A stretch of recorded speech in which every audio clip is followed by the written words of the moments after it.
بالکل. مجھے یاد آ رہا ہے مختار مسعود نے اپنی کتاب میں لکھا ہے حرف شوق جی جی جی کہ اسٹریچی ہال میں ایڈمیشن کا پروسیس چل رہا ہوتا تھا اور وکٹوریا گیٹ پہ تانگے اکے بیل گاڑیاں آ کے رکتے تھے. کوئی لال پیلی پگڑی لگائے ہے, کوئی لال پیلا انگرکھا پہنے ہے, کسی نے چوڑا پاجامہ, کسی نے کچھ اور نیچے پہنا ہوا ہے. وہ سب اندر جاتے تھے, لیکن جب وہ وہاں سے باہر, ایک علامتی ان کا یہ ہے, جب وہ وہاں سے باہر نکلتے تھے تو وہ سب کالی شلواریں اور سفید پاجامے. اور میں نے یعنی اپنی اتنی زندگی میں 67 سال کا ہو گیا, میں نے کبھی کرتے پاجامے میں کیمپس کے اندر میں نہیں گیا ہوں. یہ یہاں کی تہذیب تھی اور اقدار تھا. تو ڈائننگ ہال میں بھی یہ سسٹم تھا کہ آپ جائیں گے تو شیروانی اچھا, پہنیے. اس کا نتیجہ یہ ہوتا ہے کہ جب یہاں کا کوئی لڑکا کسی کمپنی میں, فرض کیجیے یا لڑکی کسی کمپنی میں جاب کے لیے اپلائی کرتی ہے, بھلے وہ بہت زیادہ میریٹوریس نہ ہو, ان کے مارکس تھوڑے کم ہوں یا ان کا ظاہر ہے وہ ٹیکنیکل آج کل کا پورا دور ہے, لیکن جب امپلائرز کو یہ لگتا ہے کہ ہاں انہیں ڈھنگ کے کپڑے پہننا آتا ہے یا انہیں آفس میں جو ڈیکورم ہوتا ہے اسے مینٹین کرنا آتا ہے, تو ان کی امپلائبلٹی کہیں نہ کہیں بڑھتی ہے. فریض بھائی آپ مینجمنٹ میں ہیں تو آپ کو یقیناً اس کا تجربہ ہوگا کہ کس طرح سے امپلائبلٹی, اسٹوڈنٹ امپلائبلٹی پہ اس کا اثر پڑتا ہے. اب دیکھیے بنگلور میں مثال کے طور پہ, ابھی پچھلے ہفتے بنگلور میں تھا, تو میں نے دیکھا کہ علی گڑھ کا طالب علم سب سے زیادہ تعداد میں اس وقت ہندوستان میں کہیں ہے تو بنگلور میں ہے. آئی ٹی سیکٹر پہ اس نے پورا قبضہ کر رکھا ہے. میٹرو کا جنرل مینیجر جو ہے وہ علی گڑھ کا ہے. تو سب لڑکے جو ہیں یہی وجہ تھی. آپ سے ہم جاننا چاہ رہے ہیں. اصل میں آپ نے ابھی مختار مسعود صاحب کا ذکر کیا, انہوں نے 2 باتیں ایک اور اپنی کتاب میں لکھی ہیں کہ علی گڑھ میں 2 روایتیں تھیں. ایک تو یہ سیٹرڈے نائٹ جیسا آپ نے ذکر کیا ہی, ایک اور روایت تھی جو ہم لوگوں کے دور میں آ کے ختم ہو گئی تھی, لیکن وہ بڑی ایک اہم روایت تھی. وہ تھی جب الیکشن ہوتا تھا اور الیکشن ختم ہو جاتا تھا تو جو کینڈیڈیٹ ہار جاتا تھا اس کے چیف سپورٹر کا جنازہ نکالا جاتا تھا. اس کا مقصد یہ تھا کہ اب الیکشن ختم ہوا, اب بس سارے اختلافات ختم ہو گئے. تو اس میں انہوں نے ایک آخری جملہ ادا کیا ہے, بہترین جملہ ہے, کہ دراصل مقصد یہ تھا کہ اپنی کمیوں پہ اور اپنی ناکامیوں پہ ہنسنا سیکھو. بالکل.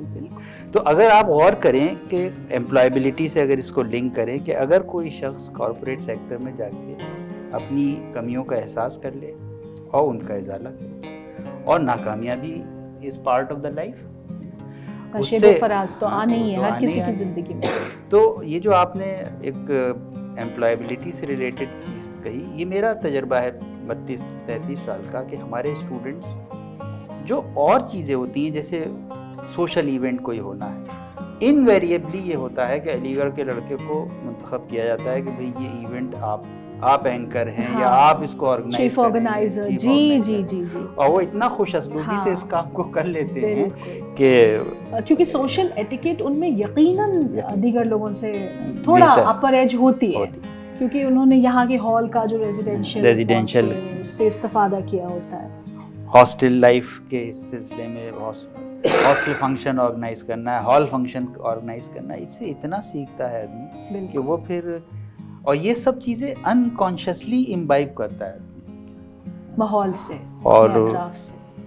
اگر ہم لوگ ان روایتوں کو ایسے ہی آگے زندہ رکھیں اور مضبوط کرتے جائیں تو مجھے لگتا ہے کہ علی گڑھ کا کبھی بھی امتیاز یہ نہیں رہا کہ اکیڈمیکلی بڑے برائٹ لوگ ہم یہاں پر یوز کریں.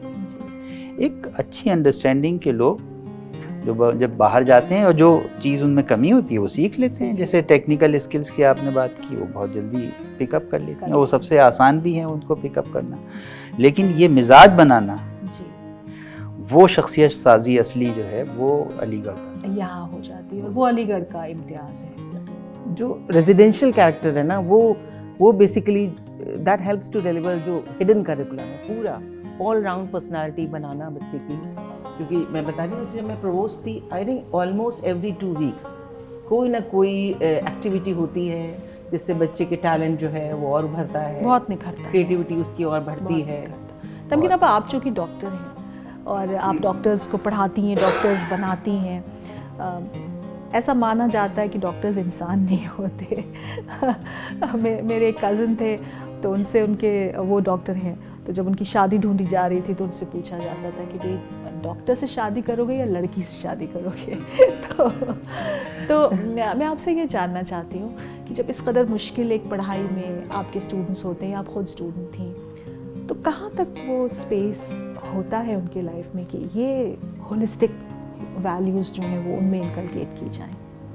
ایک تو inspire of being a very busy faculty, قریب 200-250 ایگزامس 5 سال میں ہم لوگ کو کلیئر کرنے ہوتے ہیں. جی اس کے باوجود جو ہے میڈیکل کالج میں ہی بڑا یہاں پہ ٹریڈیشن رہا ہے کہ بہت ایکٹیو بچے ہوتے ہیں. اچھا, اب تو وہ ہمارا as a part of ہیومینسٹک training, developing empathy in students, تو اس کا ایک بالکل کریکولم کا وہ پارٹ بن گیا ہے جس کو کہ ایک فاؤنڈیشن کورس کہتے ہیں. اور وہ کچھ ایسا نہیں کہ خاص ہمارے میڈیکل کالج سے ریلیٹڈ ہے, وہ that is happening all over India کہ میڈیکل ہیومینٹیز کو بہت زیادہ اس کو امپورٹنس دی جا رہی ہے. اور پورے 2 مہینے کا جو فاؤنڈیشن کورس ہے اس میں سب چیزیں یہی سکھائی جا رہی ہیں بچوں کو. یوگا ہے اس میں, کمپیوٹرز ہیں اس میں, ہسٹری آف میڈیسن ہے اس میں, سنے ایجوکیشن ہے اس میں. تو ایک تو یہ ہے, لیکن ویسے بھی جب یہ آفیشیلی نہیں تھا, ناٹ تھرو دا. میں نے سنا ہے آپ کے یہاں بیت بازی ہوتی ہے. جی ہر سال بیت بازی ہوتی ہے, اور آپ کسی اور میڈیکل کالج میں اکثر آتے ہیں. جی وہی صاحب ہیں, آپ لوگ ہیں, سب لوگ کافی سب لوگ, اور یہ ہاں ٹیچرز اور اسٹوڈنٹس کے بیچ میں ہوتا ہے. تو وہی سب چیزیں جو ہیں جو پرانی ہماری, ایک ہانڈی پھوڑ ہوتا ہے, ایک ہر سال ایک کالج ویک ہوتی ہے, 1 whole week جو ہے وی جسٹ سیلیبریٹ ہیومینٹیز. یہ تو بہت خوشائن بات ہے کہ اس قدر مصروف رہنے کے باوجود and despite being performing under such pressures, the medical students, medicos as well as the teachers, they take part in this and they feel great.